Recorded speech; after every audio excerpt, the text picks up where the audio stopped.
Alright, Assalamualaikum warahmatullahi wabarakatuh. Selamat petang. InsyaAllah hari ini saya berkesempatan untuk berkongsi sedikit chapter 3 penjelmaan 3 SPM 2020. Okey, saya percaya kebanyakan pelajar tingkatan 5 semua dah habis topik ni. Mungkin dah ada yang sampai topik matrix. Lepas topik ni adalah topik matrix. Jadi saya percaya pelajar pun dah dapat idea, dah tahu apa yang berkaitan dengan penjelmaan ni. Okey, so kita tengok apa yang saya kongsikan ni adalah soalan SPM 2011 bahagian B kertas 2. Okey, dalam kertas SPM untuk soalan penjelmaan adalah dalam kertas B kertas 2 ni ada 12 markah. Okey, di mana dia pecah pada 3 section. Section pertama ni lah A. Maknanya simple transformation, simple penjelmaan. Bagi saya tak ada sebab untuk awak-awak pelajar semua ni, pelajar saya ni tak ada sebab untuk tak boleh jawab soalan ni. Sini ada 3 markah. Okey, ini adalah simple transformation. Maknanya gabungan transformation. Dibagi objek, dia suruh cari image. Itu je, dengan berdasarkan transformasi atau penjelmaan yang diberikan. Okey, so yang kedua ialah berkaitan dengan reverse transformation. Dia itu soalan beri objek dan dia beri image, dan yang soalan mengatakan bahawa objek mengalami penjelmaan berikut UV contoh. Soalan ni kata UV. So kita kena describe, kita kena terangkan apa penjelmaan yang pertama, apa penjelmaan kedua. Jadi describe berdasarkan inilah penjelmaan yang ni. Okey, so dalam soalan yang ketiga yang melibatkan luas. Okey, melibatkan luas, kita kena tahu formula luas lah. Okey, so tak apa. So kita pergi one by one. Kita pergi satu persatu supaya pelajar-pelajar semua dapat faham. Okey, kita tengok pada soalan ni. Soalan 13A Rajah 1381 menunjukkan titik B dan garis lurus Y tambah X sama dengan 5 dilukis pada suatu satah catesan. Okey, ini adalah satah catesan. Kita tengok Y tambah X sama dengan 5. So diberikan. Kadang-kadang kalau tak beri pun awak boleh buat. Kita tahu apa bersama dengan lurus Y sama dengan MX tambah 5. C tambah 5. So kita tahu dia akan pintas pada paksi Y. Paksi Y sama dengan 5. So Y sama dengan negatif X. So negatif X bentuk dia begini. Inilah paksi X. So ingat lagi tak, kita belajar graf garis lurus. Y sama dengan MX campur C. Kecerunan negatif 1. X adalah paksi X dan negatif tambah 5. So dia adalah pintasan pada 5. So ini adalah. So kalau soalan ni tak beri graf pun awak boleh buat. Ada juga soalan dia tak beri bentuk graf ni, dia tak beri garis lurus ni, tapi dia nyatakan di sini saja. So awak kena tahulah bentuk graf. So ini adalah kaitan dengan chapter sebelum ni. Bab sebelum ni adalah graph function. Okey, dia berikan B25 ni adalah objek. Okey, so penjelmaan T ialah translasi 2-3. Okey, 2-3. Saya harap pelajar tahu apa dia translasi ni. Translasi adalah pergerakan paksi X dan ini adalah pergerakan paksi Y. Dia tengok pada positif dan negatif. Kalau positif dia ke kanan, kalau negatif dia gerak ke belakang, ke kiri. Kalau positif ke atas, dan kalau yang ini negatif dia gerak ke bawah. Okey, itu adalah clear. Okey, dah belajar semua kena tahu, dah kena faham lah. Okey, yang kedua adalah penjelmaan R. Ia bagilah satu pantulan. So kita tahu pantulan ada cermin. So macam mana ada di depan cermin, macam itulah keadaan dia. Ada angkat tangan kanan lah dia. Satu langkah ke belakang, satu langkah lah jarak dia ke belakang. So benda tu clear. Dia dah pantulan ibarat cermin. Okey, so macam mana kita nak dapatkan 3 markah soalan ni? Kita tengok yang A1 ni, dia nyatakan koordinat image bagi titik B di bawah setiap penjelmaan berikut. Penjelmaan yang pertama adalah T. T adalah translasi. Ni bonus soalan ni. Bonus sangat. Saya rugi siapa dapat jawab. So make sure awak kena tahulah. Sekurang-kurangnya 3 markah awak boleh jawab untuk soalan ni. Kepada siapa nak pilih soalan ni lah. Okay, so kalau siapa tak pilih, saya tak boleh nak buat apa. Tapi kalau saya pilih, dah lama pilih soalan ni, pastilah awak boleh jawab seterusnya nanti. Dan terus dapatkan markah penuh. Okey, so kita tengok T adalah translasi 2-3. Okey, so translasi T 2-3 apa berlaku? Okey, apabila objek ini adalah objek B25, ini adalah objek, koordinat objek. dan dia mengalami translasi 2, 3. Okey, 1, 2. Dia gerak ke kanan, ke depan 2 kali. Dan negatif 3. So, negatif 3 dia gerak ke bawah. Secara negatif. 1, 2, 3. So, jawapan dia adalah koordinat bagi image B apabila mengalami translasi 2 negatif 3 adalah 4, 2. So, 4, 2 jawapan dia. Okay, so, 4, 2, 1 markah kat sini lah. Okay. Okay, B. Alright, B pula. Kita tengok B. B pula. A2. TR. Ni adalah combine dua transformasi. So, bila combine, kita kena buat R dahulu. The TR, tapi kita buat R dulu. R apa dia? Adalah pantulan X sama Y. So, kita pantul. Kat sini clear kan? Kita tengok kalau jarak dia, kita boleh direction forward je. Kalau satu kotak dan automatik pantulan dia adalah di sini. Ini adalah pantulan. So, kita buat 1, 1. So, dia punya image bagi pantulan yang transformasi R adalah, kita tengok, okey, 1, 1. And then dia mengalami apa? Mengalami transaksi 2, 3. Okey. So, apabila yang mengalami pantulan, ni koordinat dia 0, 3. Dan dia mengalami pantulan transaksi T. Apa transaksi T? Transaksi T adalah pergerakan kiri dan kanan, atas dan bawah. So, kita gerak 1, 2, 1, 2, 3. So, dapat jawapan dah.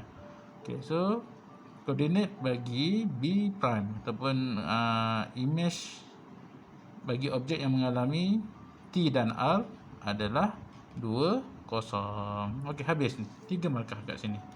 So, saya harap kalau soalan seperti apa ni, okey, ini adalah markah bonus untuk awak kat sini. Alright. Kita tengok pula B. Okey, B sini dia 3, sini ada 6 markah soalan ni. B ni ada 6 markah. Okey. Saya awak kena describe apakah dia punya penjelmaan.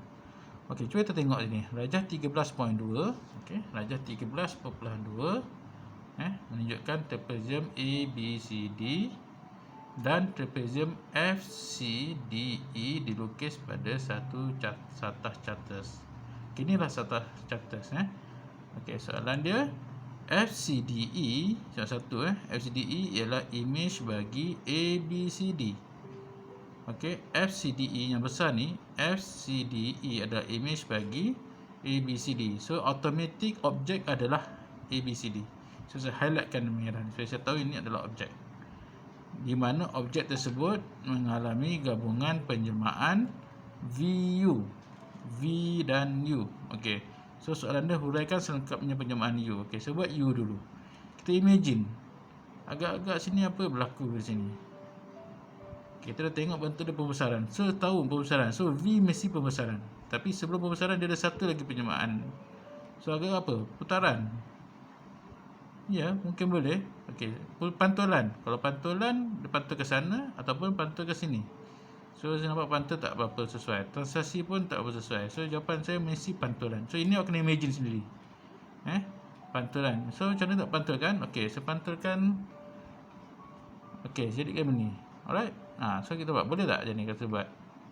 Buat, so, daripada objek, saya pantulkan jadi begini. Nampak tak? Okey, so, bila saya terpantul, saya nak tahu apa pantulan. Pantulan dia ada 3. Pertama, dia mesti tahu arah jam atau lawan jam. Kedua, berapa darjah, 90 darjah atau 180 darjah. Dan yang ketiga adalah pusat putaran. Okey, persoalannya sekarang ni kita dah tahu dia pantulan. Ini kita dah tahu dah. Kita tengok objek ni dekat sini, dan dia mengalami pantulan. So, dia adalah lawan arah jam 90 darjah. Kita dah tahu dah. Ini automatik 90 darjah. So, macam mana kita nak tahu titik putaran? Okey, cuba tengok macam mana saya nak buat titik putaran. Okey, so ini adalah objek yang telah mengalami putaran. Cuma saya tak tahu lagi titik putaran dia. Okey, so untuk dapat pertama titik putaran, saya sambungkan A kepada A prime. Okey, tengok sini adalah A. So, kalau sini A, F akan jadi A. Betul So, ini adalah A prime saya. Okey, and then C ni adalah C, ni adalah C prime saya. So, saya sambungkan. Okay, and then saya A dengan A prime. Okay, ni adalah A saya, ni A prime saya gabungkan. And then satu lagi C dan C prime. So ini adalah akan jadi C prime saya kat sini. So saya gabungkan. Okey. So selepas kita gabungkan, kita lukis garisan serenjang 90 darjah. So dia mesti tengah-tengah. So kat sini tengah dia mana? Sini kan? So kat sini. Sini pula mana garisan tengah dia? 90 darjah. So kat sini. So kita lukis garisan serenjang 90 darjah. Dan yang ni adalah untuk garisannya ni. A dengan A saya tadi. Ni adalah B, C dengan C saya tadi. And then kita tengok dekat mana dia bertemu. So dia bertemu di B. So B, sini di mana pertemuan dua senjang itulah pusat putaran. So inilah pusat putaran saya. So macam mana kita nak describe? Dekat sini awak kena describe. Okay, so cara ini adalah objek ABCD mengalami U, iaitu U apa? Putaran. Ni putaran lawan arah jam. Dan objek lawan arah jam ke atas. Okey, sudut 90 darjah. Yes, 90 darjah. Berpusat pada 3. Okey, siapa dapat ni? Okey, ni ada 1 markah, 2 markah dan 3 markah kat sini. So awak dapat 3 markah sini. Kalau awak dapat describe-nya ni mesti 3 markah, automatik 3 markah. Okey, dan yang V pula, kita tahu V adalah V. V pula. Macam mana saya nak V ni? Saya tengok V. V adalah pembesaran. Okey, kita tengok balik tadi ini adalah kita punya U, kita dapat U, putaran dah dapat. Okey, ni adalah image putaran. Jadi saya labelkan dia. Okey, A bila dia rotate dia jadi ini A prime. D, D prime. C, C prime. B, B prime. Untuk apa saya label? Untuk memudahkan kerja saya. Untuk saya tak nak keliru nanti. Saya dapat keliru nanti. Okey, so begitu juga dengan image yang pembesaran. So kalau D, D prime, ni akan jadi D, D prime. Sebab dia sama D akan jadi D prime. C akan jadi C prime prime. B akan jadi B prime prime. A tak bergerak. Okey, A tak bergerak. Jadi kebarangkalian sini adalah titik pusat pembesaran dia. Jadi pusat pembesaran dia, macam ni tak tahu pusat pembesaran. Okey, kita tahu pembesaran adalah scale factor, berapa pembesaran dia, berapa kali pembesaran dia, dan pusat pembesaran. Jadi kita dapatkan pusat pembesaran dia. So macam mana dapat pusat pembesaran? Senang saja. Gariskan je D dengan D, D dengan D prime, C atau C prime, B dengan B prime, gariskan. Titik tak apa. Janji ada 2 atau 3 pun gariskan. So sini saya ambil 2. Saya ambil D dengan D prime, B dengan B prime prime. So tengok okey. Ini saya gambarkan mana dia bertemu. B dengan B. Okey, ini D dengan D. Saya gariskan, and then B dengan B saya gariskan, dia bertemu di F. Okey, so F adalah pusat pembesaran ataupun koordinat dia 3. Okey, 3, 5. Okey, so kita dah tahu dah dia adalah pembesaran di pusat pembesaran F ataupun 3, 5. Jadi macam mana saya nak tahu faktor skala? Faktor skala adalah formula. Faktor skala adalah formula dia ni, image bahagi objek. Faktor skala adalah image bahagi objek. Okey, mana saya nak ambil image ni adalah image awak. So saya ambil yang ni, senang kira, ataupun yang ni pun boleh. Awak ambil ini ataupun ambil ini boleh. Kita comparekan dengan objek. So image adalah 1, 2, 3, 4 dan objek adalah 2. So apa saya buat? Saya just masuk dalam formula 4 unit bahagi dengan 2 unit, so dapat 2. So faktor skala saya adalah 2. Ini bermakna pembesaran 2 kali. Image saya membesar 2 kali daripada objek. Inilah 2 kali lah. Okay, so macam mana kita nak describe? V ialah V ialah pembesaran dengan faktor skala 2. Faktor skala 2 berpusat pada pembesaran 3, 5 ataupun titik F. Okey, so ini 6 markah. 1 markah ni 1 markah, 2 markah, 3 markah. 1 markah, 2 markah dan 3 markah. So siapa dapat describe begini, dia dapat 6 markah macam ni. So selesai bahagian B. Bahagian C pula. Okey, kita nak tackle pula soalan markah penuh. Okey. Bahagian B2 bukan bahagian B2. Okey, bukan C, B2. Okey, Raja 32 menunjukkan trapezium ABCD dan trapezium FCDE dilukis pada ini adalah kita maklum diberi bahawa ABCD mewakili satu kawasan. ABCD kawasan 60 meter square. Okey, dia kata hitung luas dalam meter kawasan yang dikelilingi kawasan yang berlorek, dia nak shaded region. Okey, so kita tahu ini adalah objek kita adalah 60 meter square. Jadi sama juga formula dia dengan faktor skala. Faktor skala ni adalah faktor skala, cuma dia formula dia adalah ni, K kuasa 2. Ingat K kuasa 2 sama dengan luas imej bagi luas objek. Okey, luas imej kita dah, objek kita dah ada. Luas skala kita dah ada, faktor skala kita dah ada. Tadi 2 kan. Okey, so kita masukkan je persamaan. Okey. So masukkan K kuasa 2 adalah 2 kuasa 2 sama dengan luas imej bahagi dengan 60. So apa saya buat? Saya just pindah je 4. Okey, 2 kuasa 2 4 darat 60 dengan luas imej. So luas imej adalah 240. So luas imej adalah keseluruhan. Keseluruhan. Soalan nak apa? Soalan nak shaded region, kawasan mendorik. So kita tahu luas semua 240 tolaklah dengan 60. So dapatlah 180. Alhamdulillah. So kita dah dapat shaded region dah 180 dan menjawab persoalan. So jika adik-adik dapat faham soalan ni, sebenarnya tak susah mana pun. So perlukan sedikit penelitian, pemahaman dan ingatan sikit. Apa dia pantulan, apa dia putaran, apa dia pembesaran.